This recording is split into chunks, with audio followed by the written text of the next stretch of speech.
son Stephen, and then Steve's brother Mark, Aaron, sister, and then her husband David, and niece, Amanda, Emily. That's it. I told her to say that. It was the best $20 ever.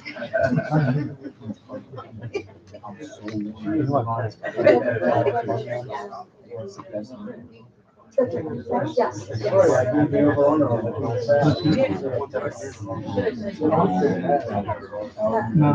I still think it's going to be up there. I ordered your own pizza. Yeah. I need to win that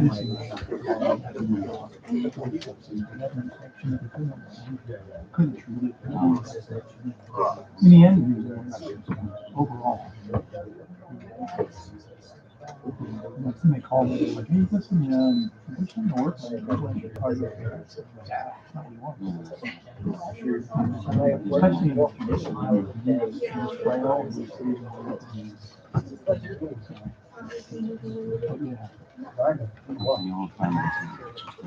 yeah. Yeah.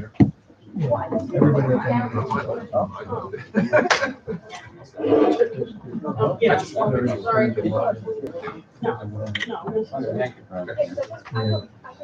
What is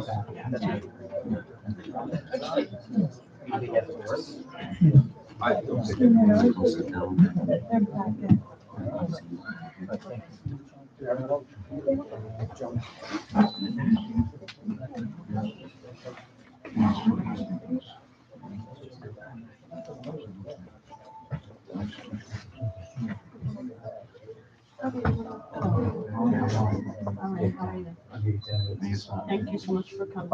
I'll give him 10 cents. Oh, you're good. You're still here, so that's good. Oh, not even down here? Down there's more.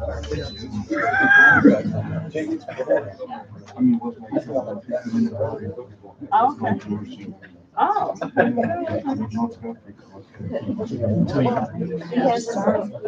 You're gonna start it off, and then you'll call up whoever first. Do we know who's open?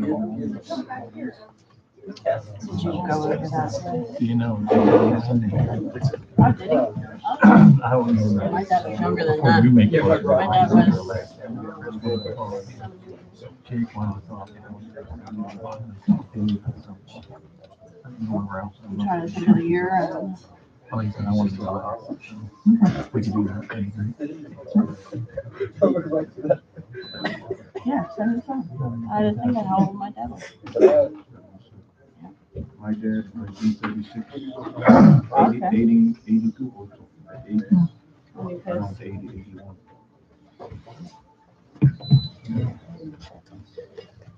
Don't kick me. I I'm will. good. I'll see your foot. I know how. I invite everyone to have a seat, and we will begin the services.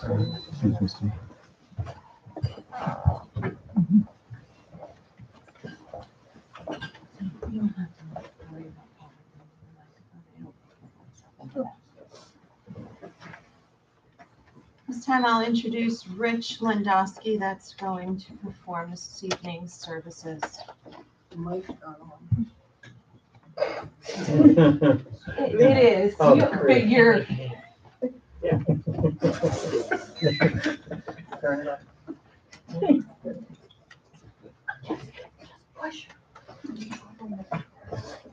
Begin by reading the 23rd Psalm. The Lord is my shepherd. I have what I need. He lets me lie down in green pastures. He leads me beside quiet waters. He renews my life. He leads me along the right paths for his name's sake. Even when I go through the darkest valley, I fear no danger. For you are with me. Your rod and your staff, they comfort me. You prepare a table before me in the presence of my enemies. You anoint my head with oil. My cup overflows. Only goodness and faithful love will pursue me all the days of my life, and I will dwell in the house of the Lord as long as I live. We're gathered here this evening to remember and celebrate the life of David P. Maiden, Sr. On behalf of the family, I'd like to thank all of you for being here this evening. It's a demonstration of your love and your support. Your presence is a testimony to the impact that Dave and his family have had in your life. I want to encourage your family to just take a look around the room real quick. These are the people who have been impacted either directly through knowing Dave or because they know you. I had the honor and privilege of knowing Dave through Becky and Steve. We will have met about 15, 16 years ago when our son Dean and his grandson Jake were going to Alden Elementary School together and playing baseball together. We would chaperone some of the events together, some of the field trips. My son and his grandsons played baseball and basketball together, and of course, David was always there with us at the regular Maiden barbecues and parties. I am humbled and consider it a privilege to have known him and to have been asked to be a part of this special evening. We're going to gather together tonight to remember and to celebrate David's life. So thank you for allowing me to be a part of this. I appreciate that. As we begin our time together, I want to let you know that we're going to have some time in a little bit where you can share some memories, some stories, some reflection. I'm telling you now so that you have a chance to think about it. Chris, don't think about it too much. I wrote it down, Rich.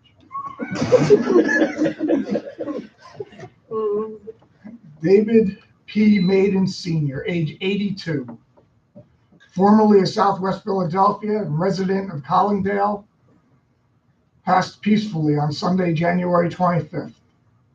He was born and raised in Roxborough. He was the son of the late John E. Sr. and Dorothy Maiden, a graduate of Roxborough High School. After he and Carol married, together they settled in Southwest Philadelphia, where they raised their family and remained longtime residents prior to moving to Collingdale. Dave spent many years as a tool and die maker or machinist at the Franklin Mint until the company closed.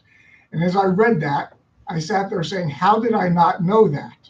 Or am I just getting to the age where I forgot that?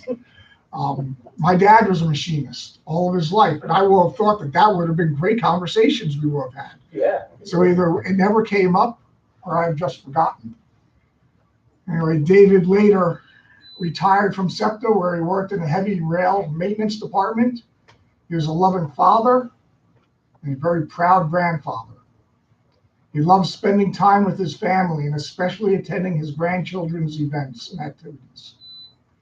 He was an avid Philadelphia sports fan, Phillies being his favorite. And along with his parents, he was predeceased by his beloved wife of 57 years, Carol Ada, just a little over 4 years ago, and his brother John E. Maiden.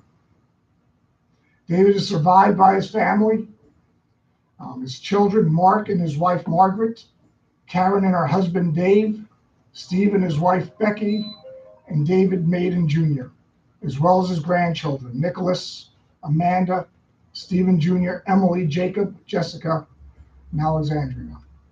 He's also survived by his sister, Dorothy Melvin. So I said this the last time at Carol's memorial service, but bears saying again. You can learn a lot about a person and the legacy that they leave from the person's children and grandchildren. Even if I had never known Dave or Carol, I would know what amazing people they were, simply by the children and grandchildren that I do know and that they influenced. But before we go any further, allow me, if you will, to pray for our time together. Father, I thank you that we can spend time together this evening remembering and celebrating the life of David. Father, we thank you for what he meant to us. We thank you for his influence in our lives. We thank you for the way that he loved. And Father, we pray that as we spend this time together remembering and celebrating, that you would comfort us, that you would cause us to shed some tears, but also to laugh as we do that together. We ask this in the name of Jesus. Amen. Amen. It's been a long week and a half for you as family. I'm sure that there's been a lot of tears of grief, and other times there's been laughter. Sorrow one moment, memories that bring smiles the next. And those emotions that flood our hearts and our eyes at times, they're normal. They're all part of the grieving process. So while this is a sad time, because Dave is no longer with us and he's deeply missed, it's also a time to reflect and to remember. It's a time to, as Romans 12:15 says, rejoice with those who rejoice and weep with those who weep. And that's what we want to take the next several minutes to do. Rejoice together and weep together as we remember and reminisce and recall who Dave was and the blessing it was in our lives. So this is now your chance to share a story, to share a highlight, to share a memory. So who would like to go first? I'm last. No, Nope, you're first. he's last. You were first? Nope, you're last. I'm last. We're not arguing over this. I'll walk out. Alex, What? you're first. I'm reading. Yes, Yeah, you are go ahead. reading first. No pressure. Well, there's a lot of There was a schedule here that Jake just couldn't hold up to. So. We can always have Chris come first. We could have. No, we'll have him Break go the between ice. the ice, the break the ice, yeah. Good evening. For those of you who don't know me, I'm Alex, the granddaughter of Dave. I wanted to start by thanking you all for being here today to celebrate my pop's life. Your presence means more than words can express, and it truly shows how loved my grandfather was. To be honest, standing up here and speaking isn't easy for me, but I knew I wanted to do it for him. I wanted to honor the man who played such an important role in my life and the lives of many others. My pop meant the world to me. He wasn't just my pop, he was one of my best friends. He was the person I leaned on, the person I learned from, and the person I always felt comforted by. Losing him has left a void in my heart that can't be explained, but I know that space will be filled with the incredible memories that we shared together. My pop was always known as the jokester, the kind of person who could instantly light up a room the second he walked into it. Even when he wasn't around, he was always the topic of conversation, and somehow those conversations always ended up in laughter. But that was the kind of impact he had.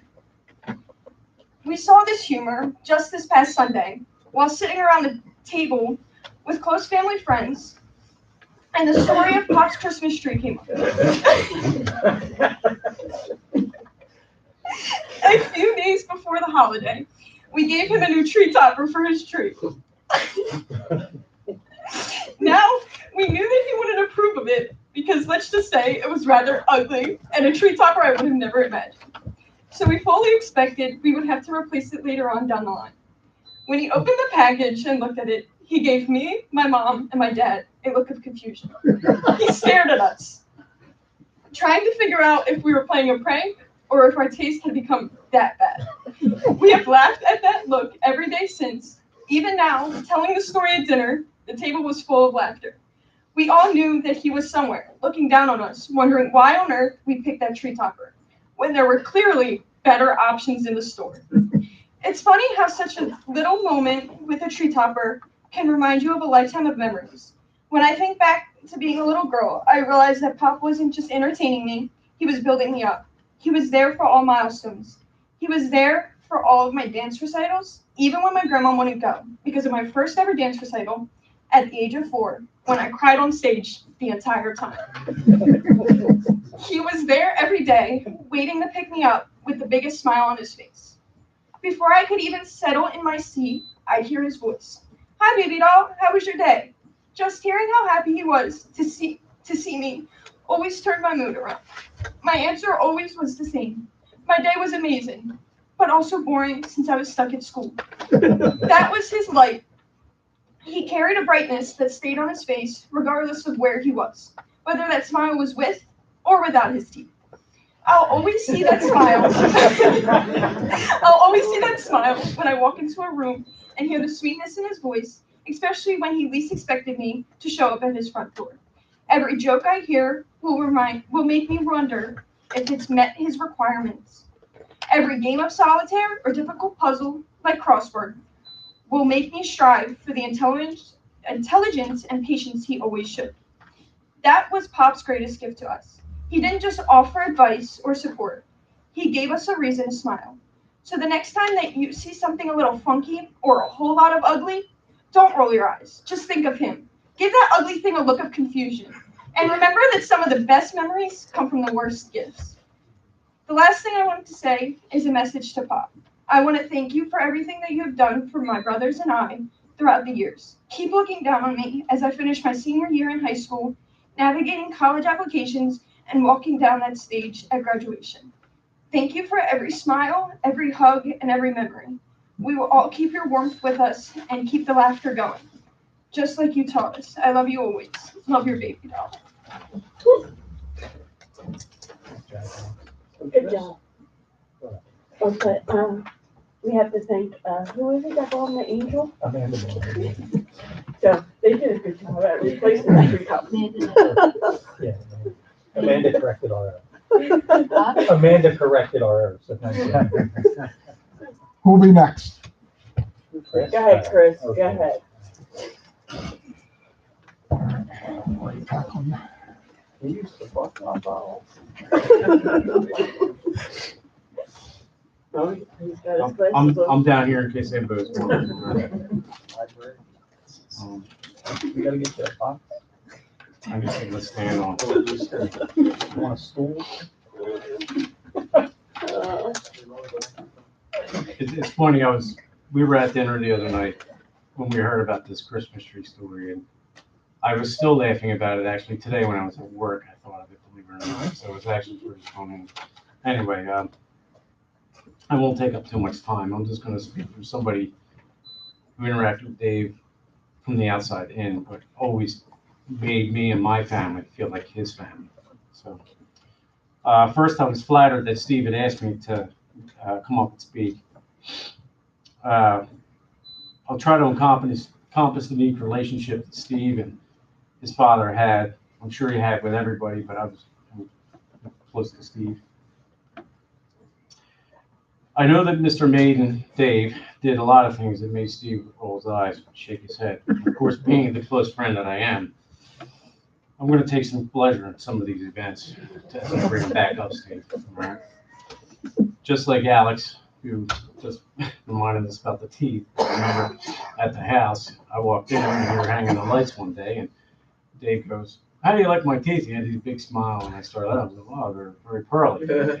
So, some incidences that had taken place that I thought maybe everybody could laugh at that kind of drove Steve up the wall. And one of them was the peacock incident.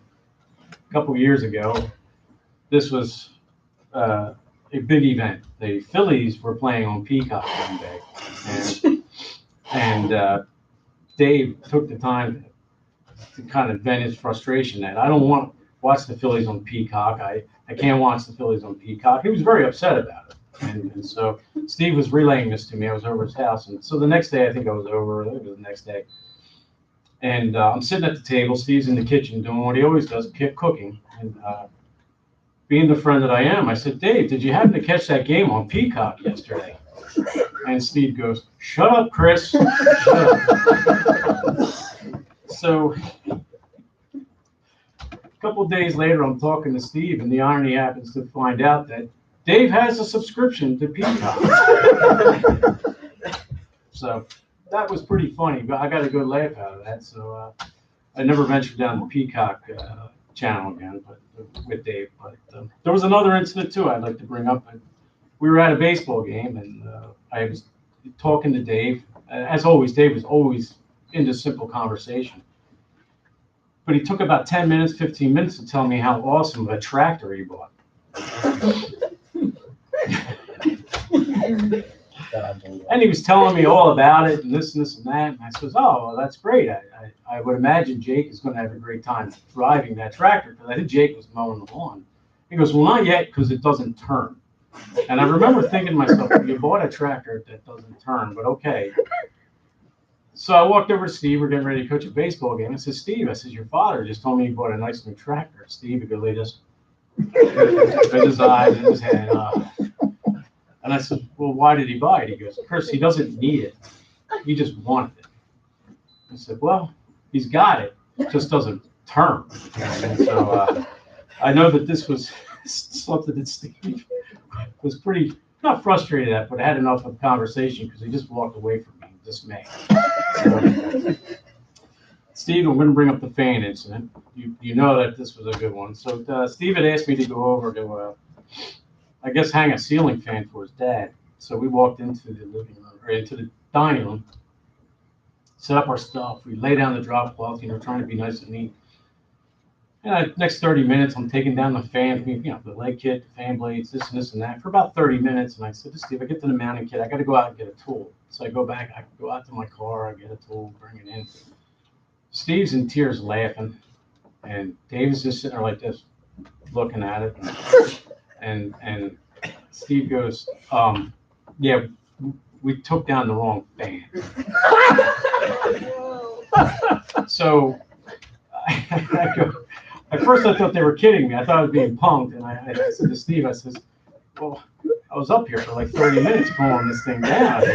I know my father was sitting there watching us do it. He sat there in the living room watching us pull this fan down and waited for me to leave the house to say to Steve, well, why'd you guys pull the fan down?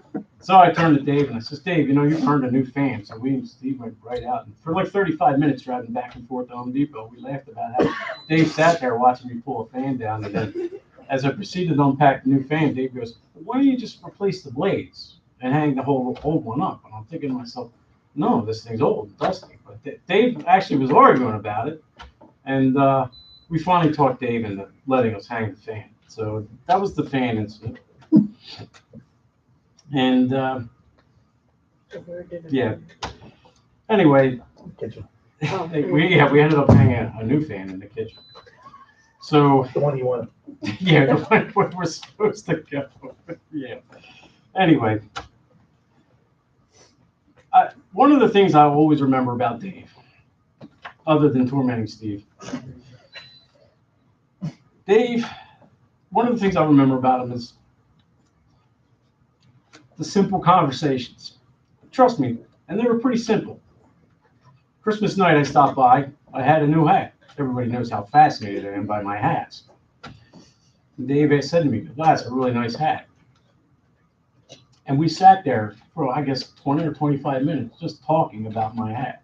I just so happened that I wore that hat today, too, by the way, right? So in case anybody was wondering. But it wasn't so much about the hat. It was anything. Dave could have a conversation about anything. And it was a very friendly conversation. One time we were watching the Phillies game. Dave was a huge Phillies fan. I sit Steve's couch, we're watching the Phillies game, and one day there's a guy that shows up behind home plate. He's wearing a Hawaiian shirt. Do you know we sat there, me and Dave, talked about this Hawaiian shirt for about 45 minutes. By the time the conversation was over, I felt I needed to run to Boscov's and go get a Hawaiian shirt. You know what I mean? But again, it wasn't so much the substance of what it was. It was just anything you could have a conversation about. But there's one thing I will always say. During at one point in these conversations, Dave always found a way, as Jake said, to break my nuggets. He'd throw a one-liner in there. And I remember saying to Steve the other night, I said, I'm really going to miss that about your dad. Your dad had this uncanny way of ripping into me, and it was one of the things I really enjoyed about it. And Rich, when we used to go over for the barbecues and all that stuff. So, yeah, I'm going to really miss that. It was funny. I'm going to read something Alex and Rich said. I know Dave enjoyed watching his kids play baseball. He would come to almost every game, sitting there, and I know like a proud grandfather and father, watching his son, Steve, coach his boys to many successful championships. I know Dave enjoyed picking up Alex from school. He often talked about it. He also talked about your dance, although I didn't remember hearing about the crying one. I want to hear all about that one, Alex. And he always talked about our plays, because Alex in the plays. In general, I know Dave was a proud grandfather, proud of the family man, a proud family man, and proud of the family man Steve has become.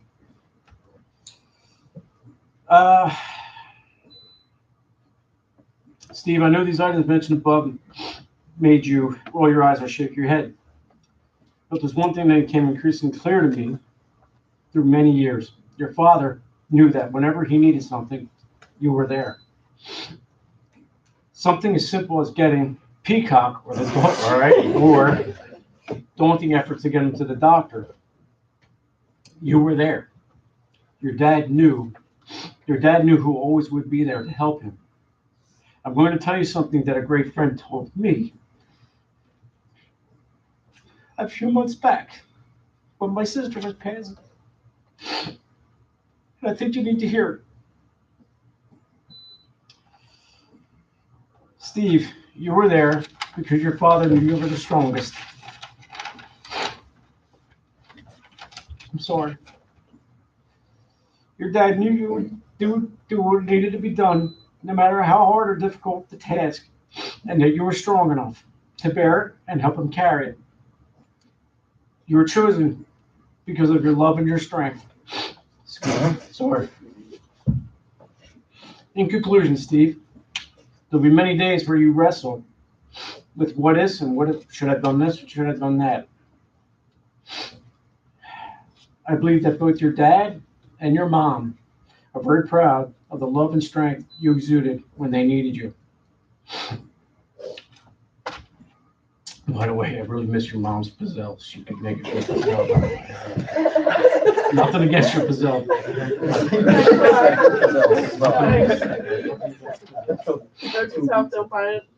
Anyway, that's all I have. Go put that X's ball on. All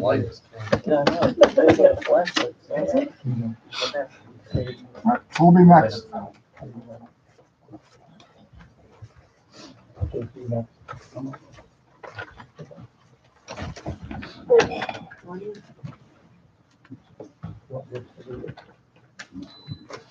Oh, good evening, everyone. I'm Dave's favorite son-in-law. He's only got one, right? So, I've known Dave and the family for 35 years. Dave invited me into his house, always had good things to talk about. You were mentioning Steve, right? Your name, Chris, I'm sorry. Chris, you were mentioning Dave's conversations. Dave always had conversations. We always talked about sports or whatever was happening in political, terms. And so, but we would go on family trips or to the lake, and Dave was not a big drinker. I rarely could tell you if Dave picked up a beer once in a blue moon, but I think I've had maybe 2 beers in my entire life with him. But it would be at the lake. You go up to the lake and you would be talking, and Dave and Carol became very, very close to us when our first daughter was born. Karen had to have a surgery and was in the hospital for a little bit of time. And Dave and Carol would come up all the time or during the week to take care of making sure that when I got home, the baby was taken care of, our daughter Amanda, and I had a meal on the table. Dave would go home in the evening. Your mom would spend time with me in the evening to make sure that the baby was good. And then on the weekends, Dave would come up and pick up Carol and her bags and take her back home. And we would do that over again and over again for a few weeks. Dave held a special part for me. Dave was like a father. Dave was an incredible person. If I needed something, Dave would always say to me, listen, if you need me to help you do something. And I always go back to the time when I was very young, 20 years old, putting drywall up, trying to figure out how to put drywall up. And I called Dave up and I asked him, I said, Karen had said to me, why don't you ask my dad? And so I gave him a call. And Dave said, no problem, I'll come over and help you. And he got there and he says to me, but I don't know a darn thing about drywall. So it was fun because I was learning and so was Dave, right?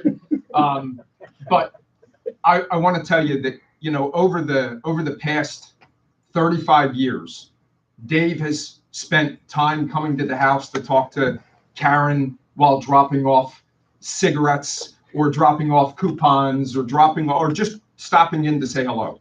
And he would sit there for 3 or 4 hours and have conversation about a shirt, a hat, whatever was on TV. But it was good conversation, right? Love the ones that you are around today.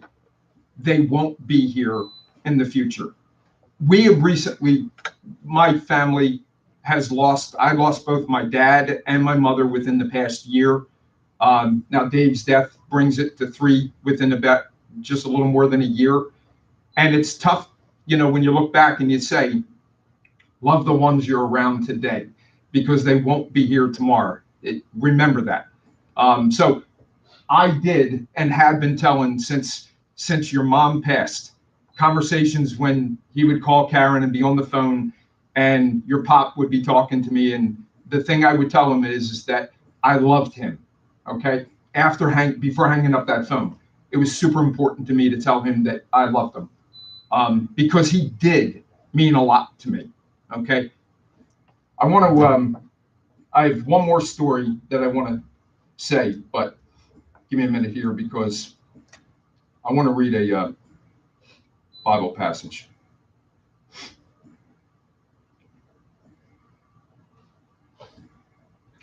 Ecclesiastes 3, 1 through 4.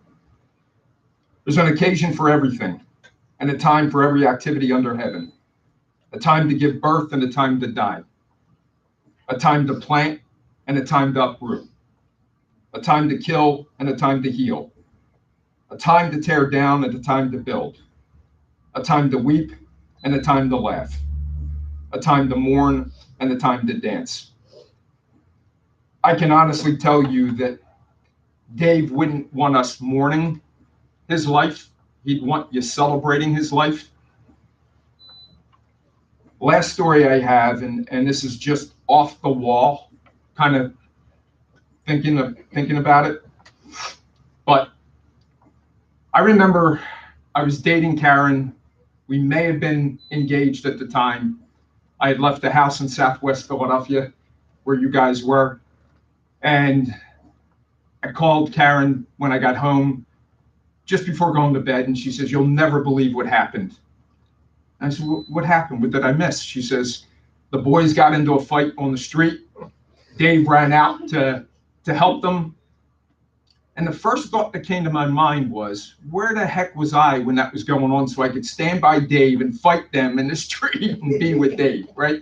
And that was a conversation I had with your dad, was like, damn, why didn't you call me? I would have come down and assisted. But Dave was a very, very good person. And all of you know that you're here today. So God bless you, Dave. May you rest in peace. And one last time, I love you, buddy. Thank you.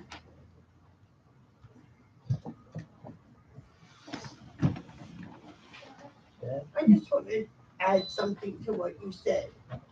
Just love the ones that are here with you and love your friends, your family, but know that Dave will always live here, always. That's all. Who else? Anybody else?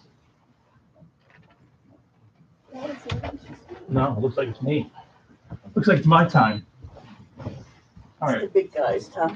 So this is not going to go well, just to let everybody know.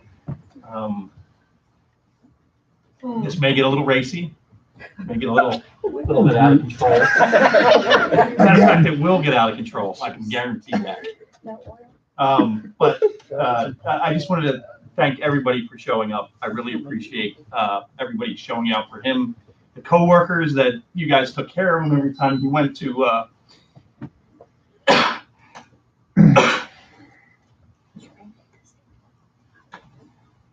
Every time he went on a visit down to Penn, all the way to asking me how he was every day. It's not going to get old. It never did get old. But now on to the fun part. Again, good afternoon for everyone. Good evening, I should say. Of course, we're gathered here for Dave, my dad, and his final viewing. But as Joanne said, he's going to live in our hearts as a group. But I think trying to sum up who my dad was in just a few minutes without tears, it's going to be impossible. So please forgive me if I pause, break down, or fall apart entirely.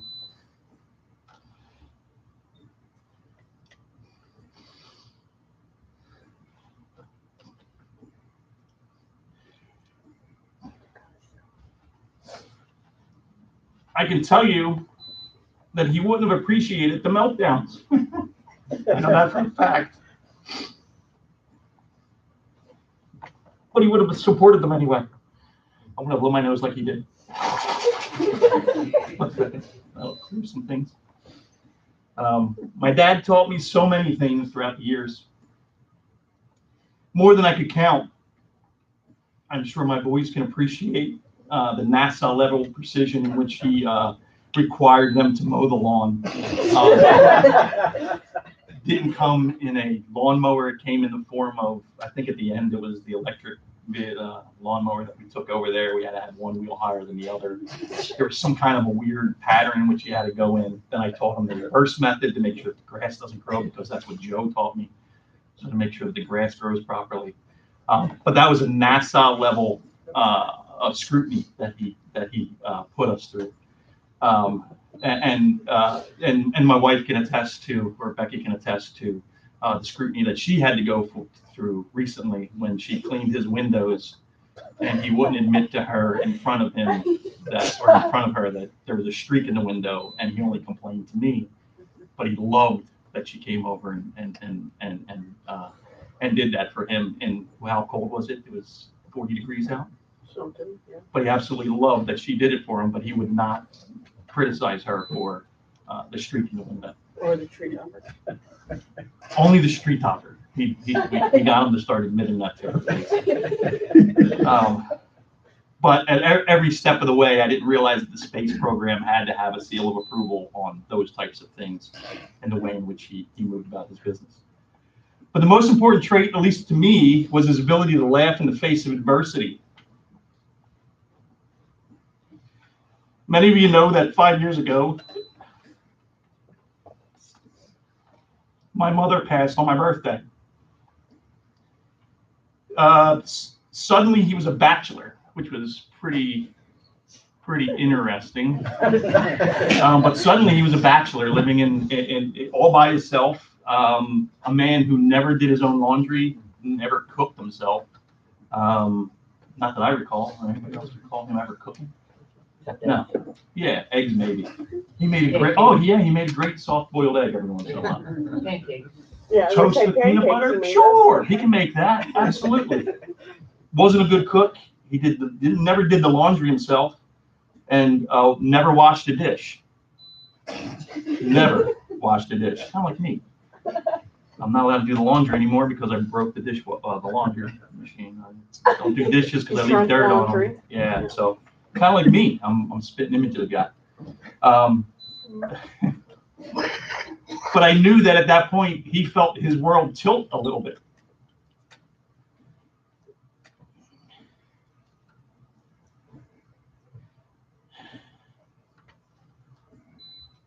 My dad somehow managed to be both the strongest and funniest person in my life after that.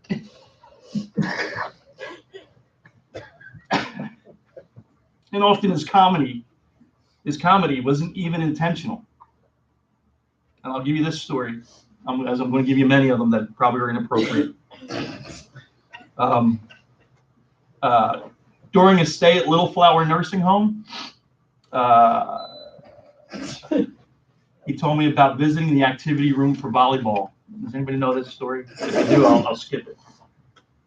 Some people know the story, so I won't skip it. I'll tell you the story. So he went to the activity room for volleyball. Now, my dad was not a social butterfly. He just definitely was not a social butterfly. Although in the waiting room of some of the doctor's offices, he'd mouth off, and I think that he's talking to other people, but he's really talking to me, but he was really loud, directing it at somebody else. But nonetheless, he wasn't a social butterfly. But they had the nerve to take him to the activity room where he played volleyball. This was after a long battle with congestive heart failure. So they took him to Little Flower Nursing Home. They took him to the activity room. I knew that he had a competitive streak, but I didn't realize that the very first play that he was involved with, he gets cut by a female's fingernails and was pulled from the lineup. So he wasn't allowed to play volleyball. So he was just a bystander. So let me tell you also that the young lady was actually 90 plus, so he was 80 at the time, I think. Yeah, that's like. She was 90 plus, damaging dad. So I don't know how that happened, but she had long fingernails. Here's where the funny part comes in. That doesn't seem too funny. It seems like something that would be pretty bad. But during his next day, he wanted revenge. Right? So he's all bandaged up. He wanted revenge. They send him back to the activity room to play volleyball. And in that, him wanting a revenge, he has it in his mind. He's telling me the story. Is he's sitting there in the very first play, the young lady who scratched him gets smashed in the face. And all the ball is like a balled up piece of paper, so it couldn't have been that bad. But she got injured and she gets pulled from playing.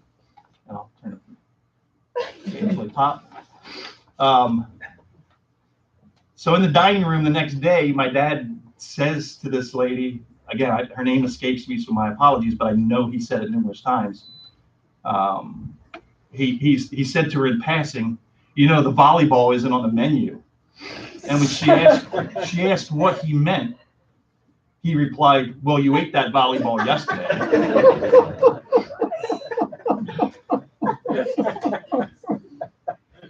Inappropriate as always, but for some reason the resident and staff loved him at Little Flower. Every return he had, they loved him, even to the point where they actually sent me a card about his visits. I think they were expecting him back this last stint. He never made it there, obviously, but I think they were waiting for him to come back because every time he left, he sent some kind of gifts. I think the last time was like a change purse for the activities later. But nonetheless, beneath the jokes, teasing, and dadisms was a man with an enormous heart. A man who loved deeply, quietly, and completely. When things were hard, he didn't give speeches, he showed up. When I messed up, which I did a lot, I don't think he ever judged me. He helped me fix it. When I was hurting, he somehow knew when to offer advice. Wasn't really good advice, though. It got me there, kinda, but it wasn't good. Can't say he never offered me advice. And then the other part of it is that when he didn't offer me advice, he'd sit there quietly, and I knew what he was thinking, and that's the advice that I needed. So, of course, I'll miss the most his presence, his steadiness, because he was always there. I'd call him on the ride home every night, like I do some of those that are in the room. And the feeling of no matter how chaotic life became, he was my anchor.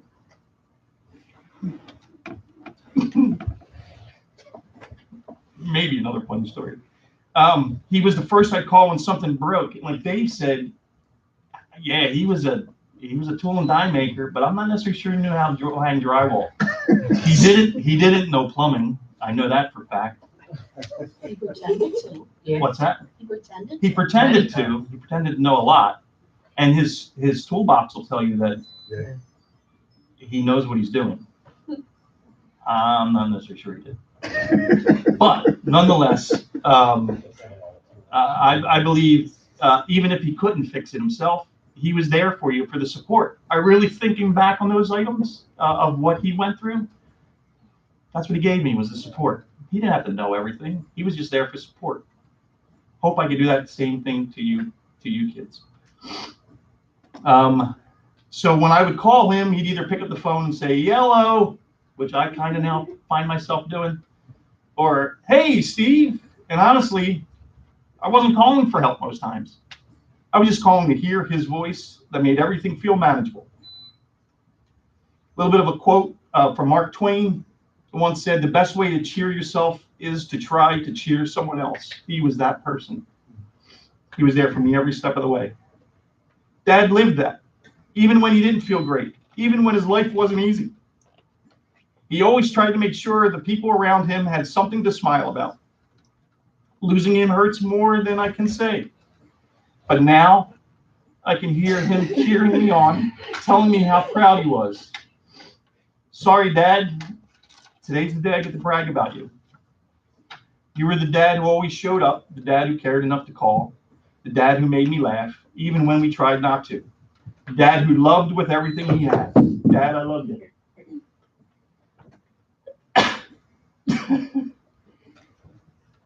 So thank you for every joke, every lesson, every hug, every moment you didn't even realize mattered. I'll carry them always. I'll give you a few lessons that I believe I pulled from my father over the years. Not necessarily something that he said, but my connection to how he said it. So here is something that I hope lives with my kids. That there's never a right time to do the wrong thing, and never a wrong time to do the right thing. It's important. Take ownership of your mistakes. If you don't, others will happily tell you about them.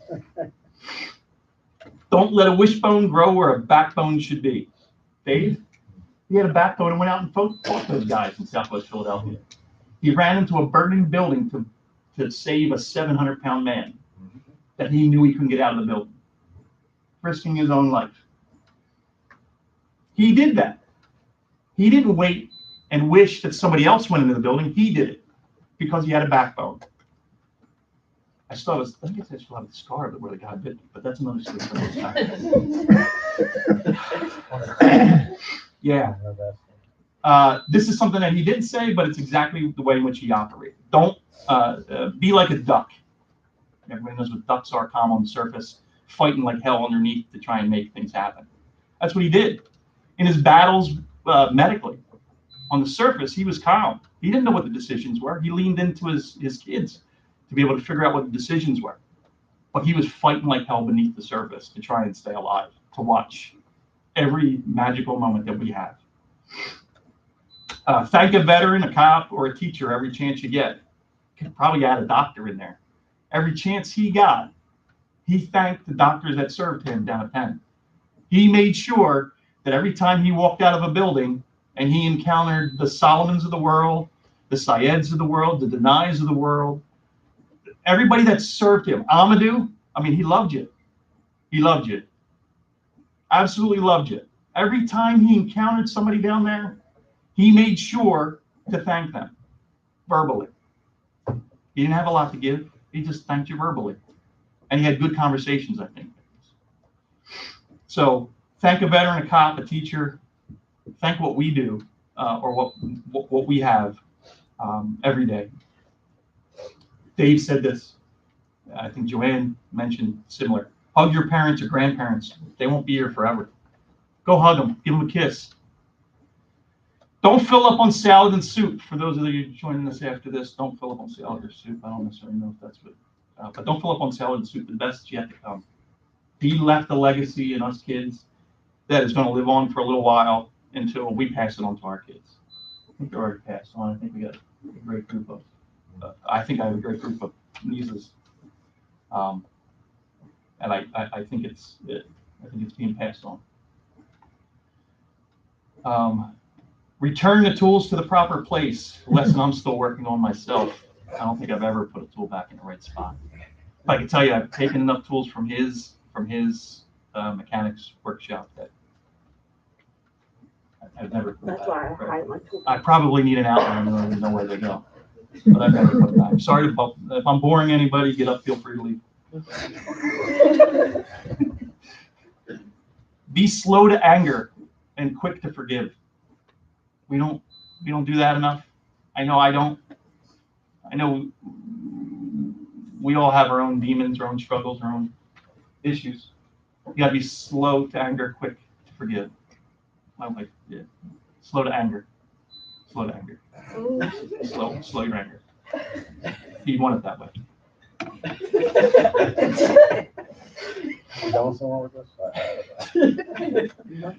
Don't be afraid. What's that?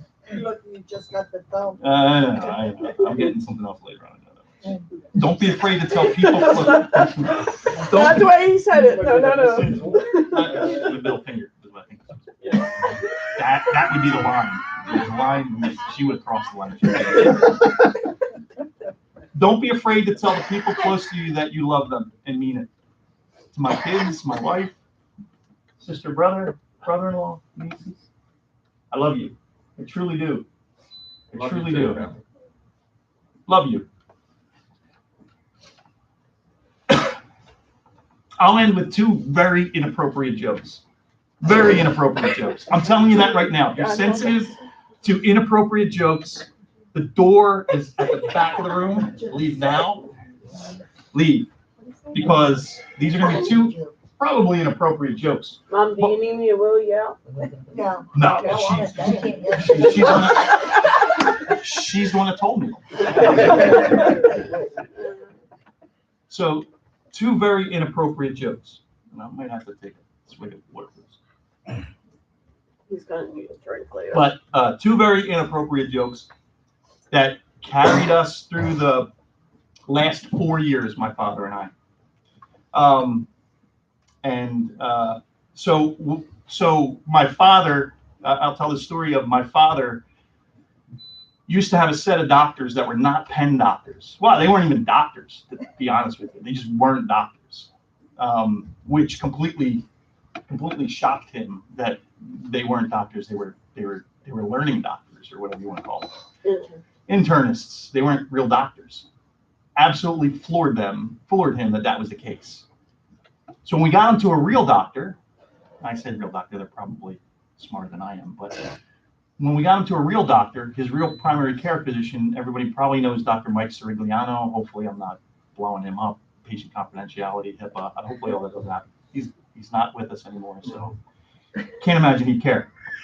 But nonetheless, so we get him to Dr. Mike for the first time. For those who don't know, I swear Dr. Mike, Danny will know this because I think Danny's a patient. Again, I just violated HIPAA, I think.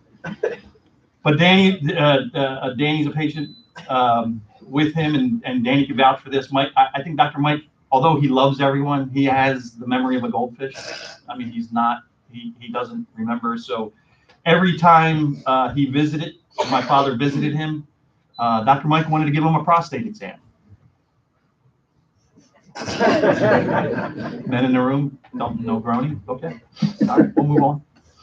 I don't know how my dad became accepting of this or even comfortable with this ritual. You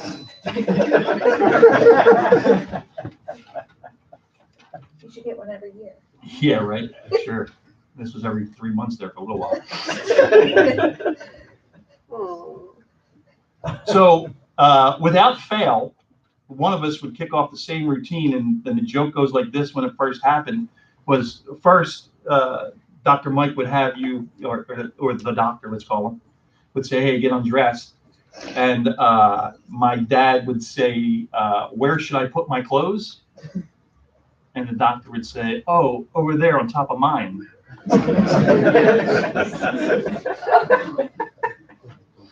I will tell you, after like the 10th time that was told in Dr. Mike's presence, because we would both tell each other while we were sitting there, Dr. Mike laughed. probably took him 10 times, but had a very, very good sense of humor.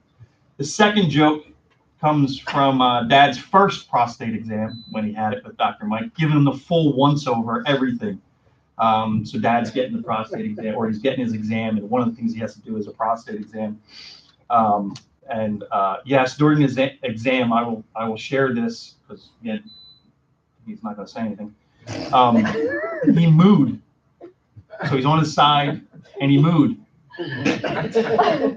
We joked about cow tipping jokes later on. We had that whole entire thing, but he mooed like a cow. It was like a cow.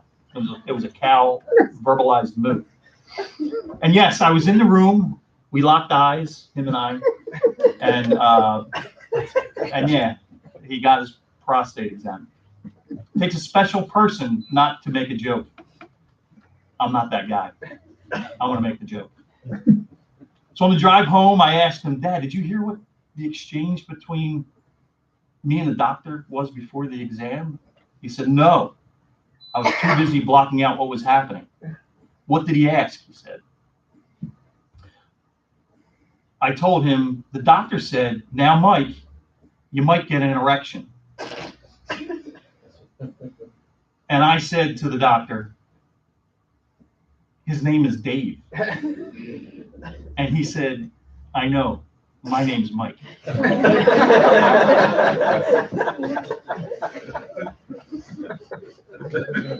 That never got old.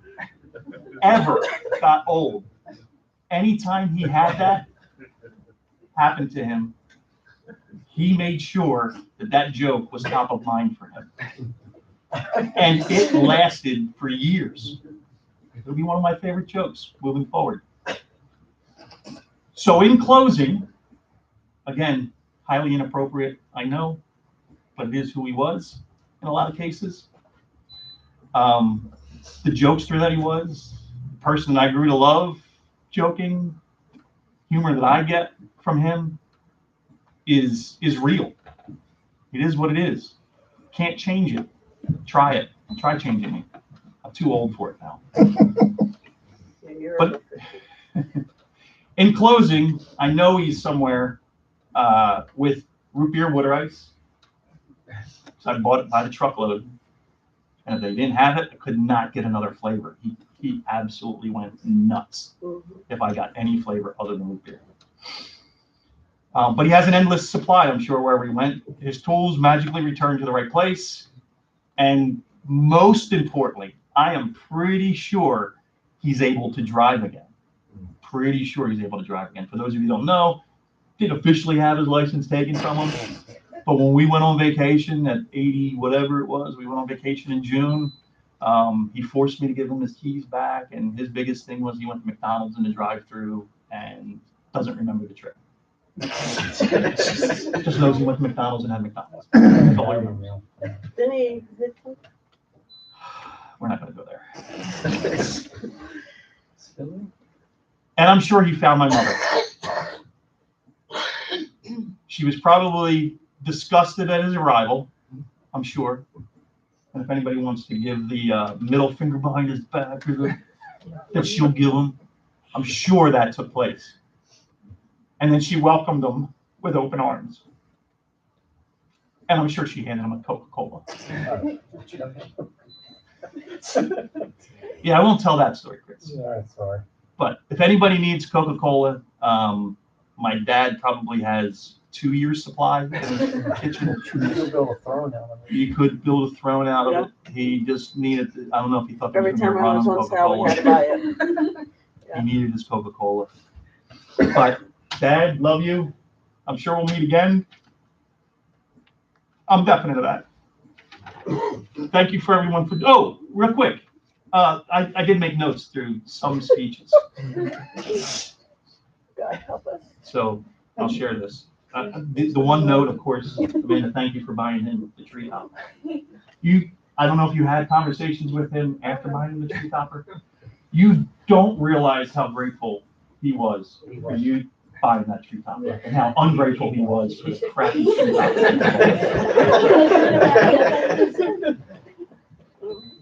It was I mean, he was very thankful that you saved him from potentially putting that treetop on next year. The conversations I had with him, yes, he was. Very thankful for it. Alex, he only called you Baby Doll because he didn't remember your name. And I'm a little jealous because I thought I was his only baby doll. That's a good point, yes. Yeah, Aaron used to be the baby doll.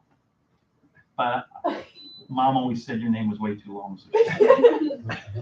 And then I lost one more point. When he was angry, it was Hun. Yeah, when he was angry, it was Hun. And Jake and Steven, I know I criticized you guys for taking him out of the house in shorts and a t-shirt, right? When we sat in the emergency room over at the pavilion. I came up with this harebrained scheme to say if anything happened, it would be your fault, but it really isn't your fault. You guys loved him. You took him where he needed to be. He got the treatment he needed. And he's in a better spot. He knows it. The room knows it. And I just wanted to make sure you guys knew that was important. I know I joke about it because, again, highly inappropriate, but is what it is. That's my night. I don't know how much time I just took up, but I took up a lot of time. If anybody else wants to say anything, holy mackerel. Yeah, so Rich, if you want to bring us home, or if anybody else has anything else to say, please bring us home, save me. Yeah. Thank you.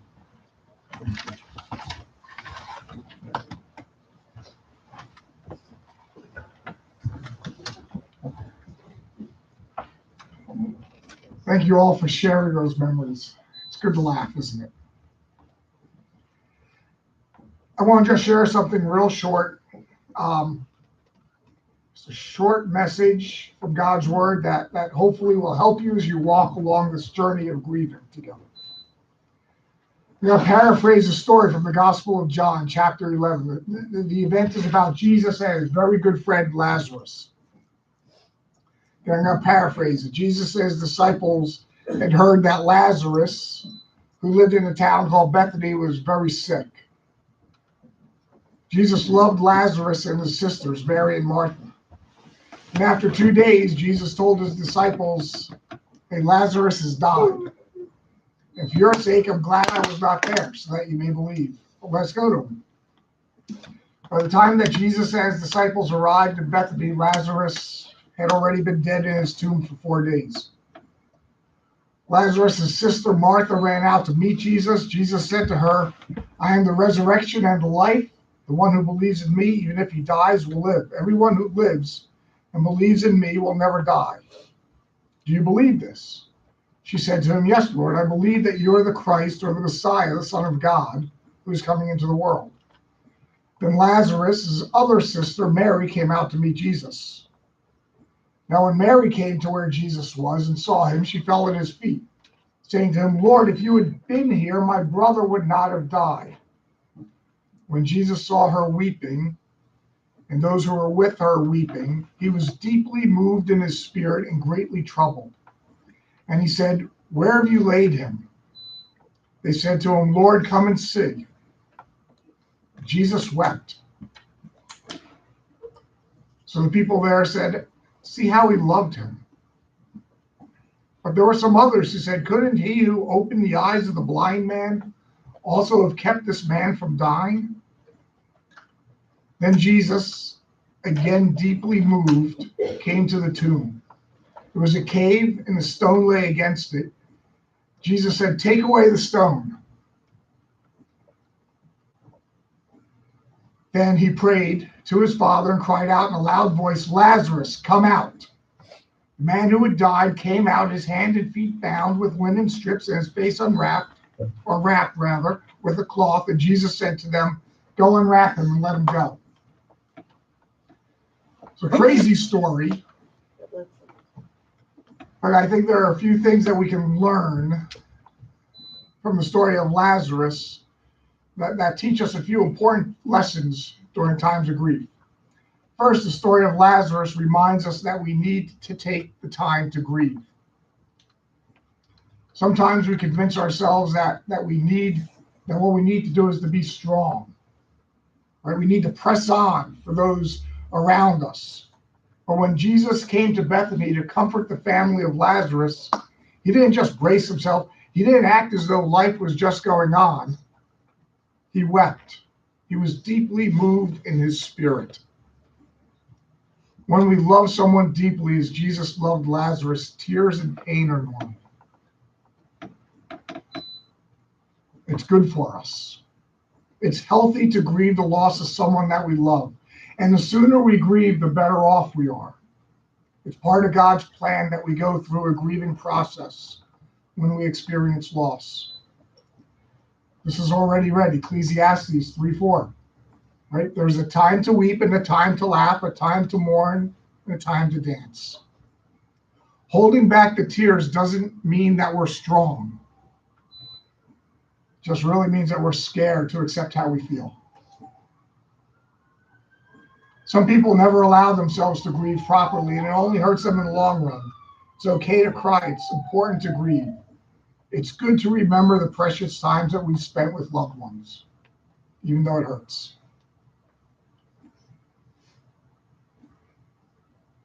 If we don't take the time to grieve now, it will catch up to us. My father passed away in June of 2000. He was 57 years old. Summer was just starting. I was the youth pastor at Alden Union Church at the time, and our schedule was just amping up with summer trips and activities. I had interns I was dealing with. I didn't have time to grieve. Got through the funeral, and it was full steam ahead into the summer. I never slowed down, never gave it a thought.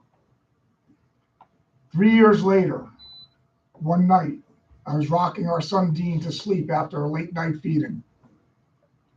And that's when my dad's death finally hit me like a ton of bricks. And I sat there sobbing as I rocked my son. Don't let that happen to you. Take the time now. Pause now to grieve. Take the time to remember it's okay to cry. Remember, Jesus wept. The second thing that the story of Lazarus reminds us of is that Jesus understands our grief. In the dark times, we sometimes feel like God is just so far away that he just doesn't understand how we feel. But Hebrews 4:15 confirms that God is able to sympathize with our weaknesses because he came to earth and lived as a man named Jesus. He endured the same emotions that we endure. He dealt with the worst kind of sufferings, from grief over his lost friend Lazarus to being abandoned by his closest friends to a painful death on the cross. Whatever we go through, Jesus really does understand it. The Bible reassures us that when we pray to God in hard times, he hears us. The writer of Psalm 116, 1-2 says, I love the Lord because he has heard my voice and my pleas for mercy. Because he inclined his ear to hear me, therefore I will call on him as long as I live. And third, the story of Lazarus reminds us that God has a purpose.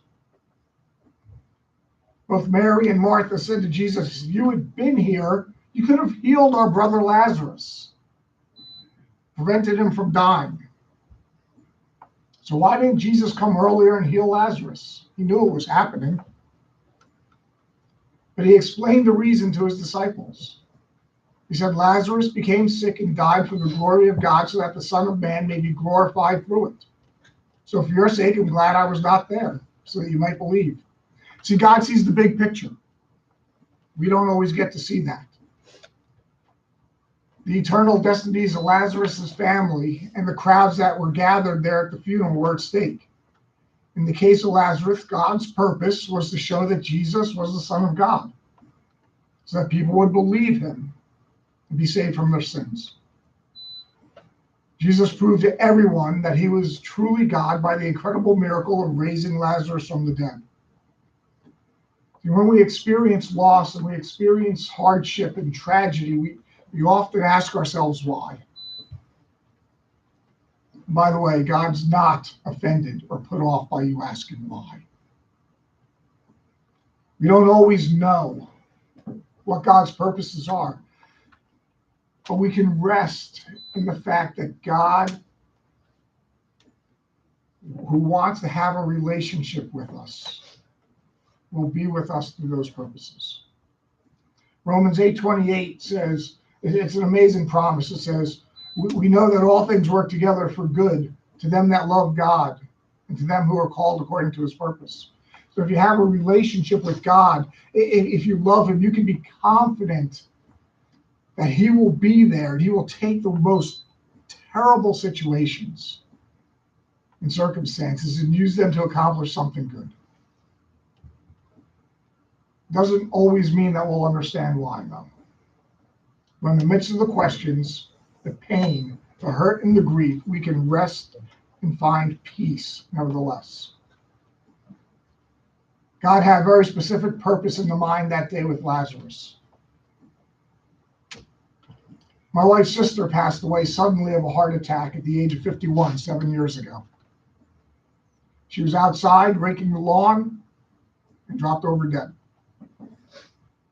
It took hours to find her. She was behind the shed. Nobody knew what had happened to her. Had a lot of questions. Why, God, did you allow that to happen? In fact, my mother-in-law begged me to pray that God would bring her daughter back to life. So as she was being wheeled out from the backyard to the ambulance, I prayed that if God wanted to, because I knew he could, because he'd done it before, if he wanted to bring her back to life, I asked him if he would. It didn't happen. We don't know why God took Tabitha at the age of 51, leaving 2 teenage children without a mom. We've asked that why question a lot, and I don't get it. Don't know if I ever will. But we've still found rest and peace in the midst of the pain and the questions. I read Psalm 23 earlier. Verse 4 says this as a reminder, even when I go through the darkest valley. If you remember the King James Version, it's the valley of the shadow of death. The psalmist says, I will fear no evil, for you are with me. Your rod and your staff, they comfort me. God longs to comfort us when we walk through the hardest, darkest, most difficult times. He promises to be there with us if we invite him to be. He deeply desires to walk with us through those valleys. But he also wants to be with us during the good times. He longs to walk with us day to day, to have a personal relationship with us. John 10:10, Jesus says, I have come that they, referring to all of mankind, might have life and have it in abundance. One version says, and have life greater than anything we could ever possibly imagine. How do we find that life? That life that assures us that God is there with us, walking with us through the dark times, as well as the good times. Well, a few chapters later, in John 14:6, Jesus says of himself, I am the way and the truth and the life. No one comes to the Father except through me. So we find the life Jesus speaks of in Jesus himself. So often we try to find the life we all long for in everything and everyone else around us. But it always leaves us empty, either in the moment or eventually. And Jesus says that the only place that we will really find peace and comfort in life is in a relationship with God. And the only way to a relationship with God is through him. So how do we come to the Father? Through Jesus. It makes it really easy for us because there's nothing that we can really do. Romans 10:9, the Apostle Paul says this. It's a promise. He says, if you confess with your mouth that Jesus is Lord and believe in your heart that God raised him from the dead, you'll be saved. What's it mean to be saved? It means that we're saved from having to live this life in and of our own strength. It means that we can have life in abundance now and for eternity. It means that we don't have to live life alone. We have one who will be there with us to comfort us during those times, the hard times. It means we can rest even in the midst of the darkest valleys. because we're assured that he's with us. My prayer for all of you this evening is that you would find peace and comfort through Jesus and having a relationship with him. Let's pray. Father, I thank you for Dave. I thank you for his life. I thank you for what he meant to all of us, but especially to his family. Father, we thank you for the way that he loved deeply. We thank you for the way that he cared unselfishly, for the way that he served his family. Father, we thank you for that example that he has left for us. And I pray, Father, that you would help us to find comfort through knowing your son Jesus, through knowing that you can comfort us if we ask you for it. I ask that you would be with the family here. I ask that you would be with friends, that we might experience your grace and comfort as we walk from this place. Now may our God, Jehovah Shalom, the one who is peace, comfort your hearts and cause you to rest in him, the good shepherd, and the hope that is found in knowing and trusting in Jesus. Amen. Amen. Do you want the dinner announced? Sure.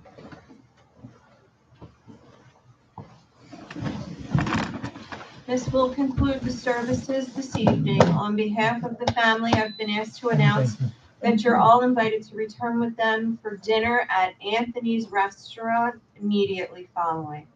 This time we'll have the final viewing. If friends and relatives would like to come forward, pay their final respects, and then you'll exit to the parking lot. The immediate family, please remain seated at this time. If we could start in the back, please.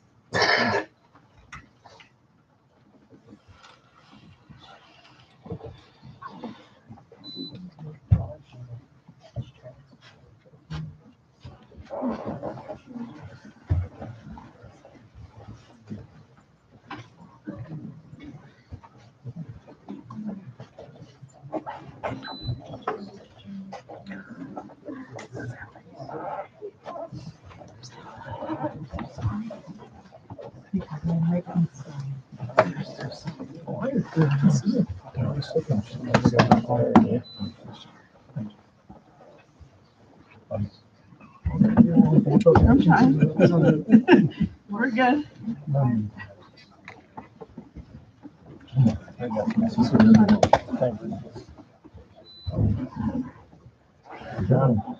Thank you.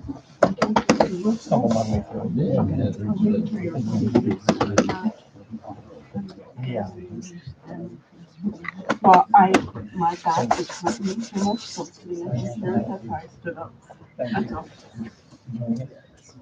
Otherwise, I would still be back. But I was going to get up during the whole night. Yeah, no, I'm sorry. Thank you. Thank you. Back to work. Oh, yeah.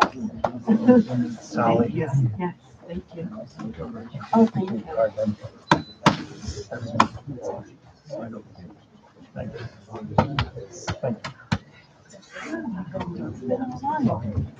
Thank you.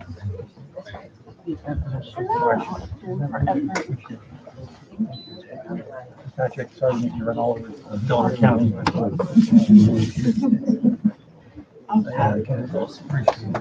Thanks for all you did. Much appreciated. Yes, thank you. Love you, buddy.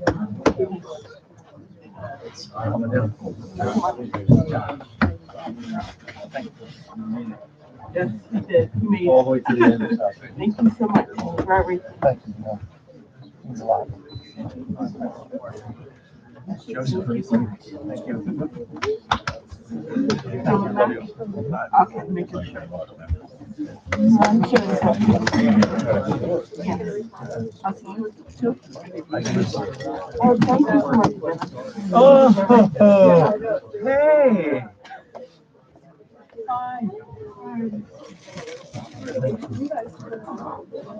Taxes for him, right? Ours said he was going to be I'm gonna call you.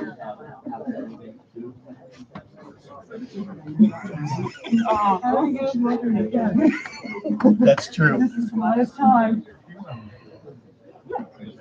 She came to our house for a barbecue. Yeah. Oh, yeah, it's been a long time. Yes. Thank you so much. I won't go down. I'm over it. Oh, yeah. I'll break down later. I don't want to be able to receive you yet.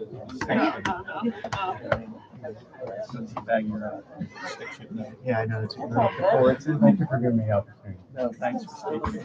Oh, yeah. No matter what. I was nervous. Thank you for the words of comfort. Really. I've known Janelle for a very long time. His father's going through a battle right now, so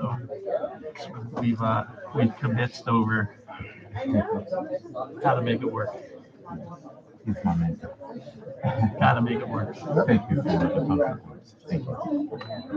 You joining us for dinner? Okay. Good.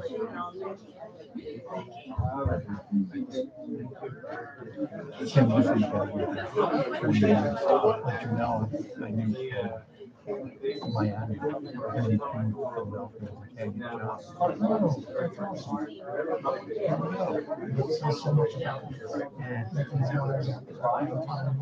I just said. I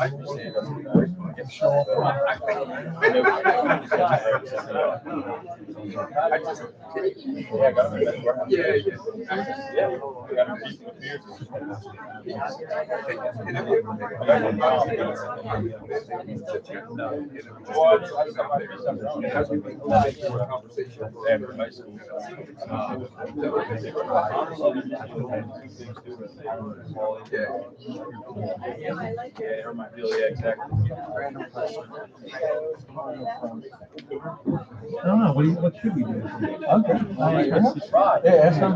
You give me your. Does it work? Take them apart. Take a couple of those. Do they need to go right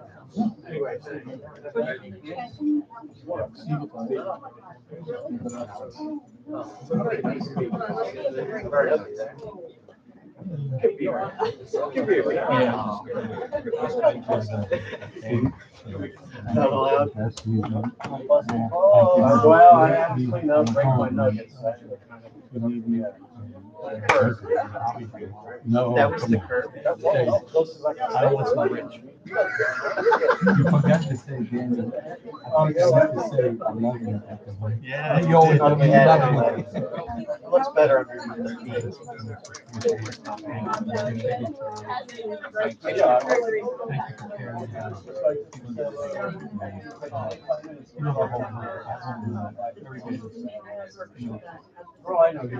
I was expecting you to chime in. It's every visit, every 3 months. Yeah. You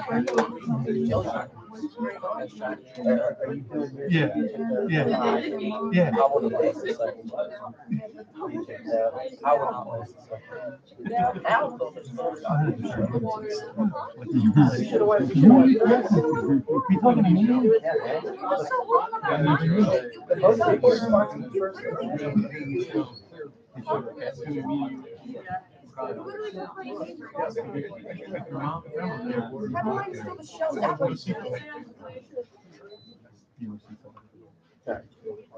That's hard. That's what I do. I don't know.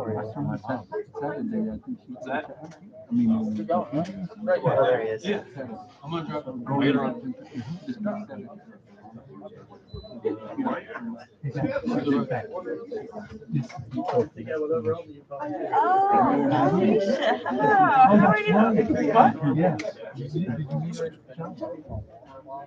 Oh, yeah. You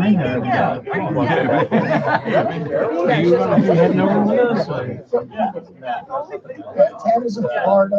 Well, no. Oh, I gotta work out. Man, that's a tough spot to be, right? Right. Well, actually, kind of laid out the meat this morning, you know, but okay, we'll just go with it. 4 miles are out wearing snow paint. Oh, yeah, she's in Florida, so I got no rush to go home. We're staying at a friend's house tonight. I'm gonna drive back and forth to work. Oh, man. So I was like, you guys take your buddy down there tonight because I can't pick you up. Yeah, right. Well, I can pick you up around 10:30 tonight if you want, but then we're losing at 6:15 tomorrow morning anyway. Oh, yeah. Just stay. That's why I'm the shop right in Yeah, you work 45 minutes from my house. cheaper than, Killing me. oh, and I think it's beautiful. See, my commute now is right out of the bedroom, right into my office. That's what I do. Because remember, I used to work down in the city. Yeah. They closed up ever so towards the end. I got a 15-minute commute to work right now from my house to the church. I'm like, man, this is so When I was long. out, we had to buy it. So I'm used to going from full on around the corner and then We had to the buy church on top of it, you know, plus the library. There for a little while. Him in the house, like, why do we need 20 cases? I was thinking about it. I didn't have to go into work today. So I was promoted. So I'm doing testing on something. I went in, CSL Civilian in Millbourne. It's a 20-minute ride. So I got in there, I saw my previous supervisor, Caroline. I said, this is terrible. I actually had to drive 20 minutes into work today. I'm not used to this turn. That's all right. Now, And rev it up another bit. And they're collecting that. I think. I'd ask you Right, yeah, I'll see you. Sorry. So, I'm going to go back in.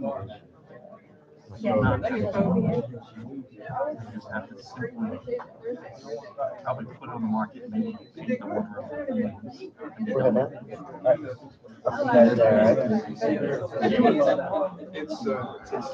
now, of course, you have to figure out how to play it. Who knows? Who should know? Switched over.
No.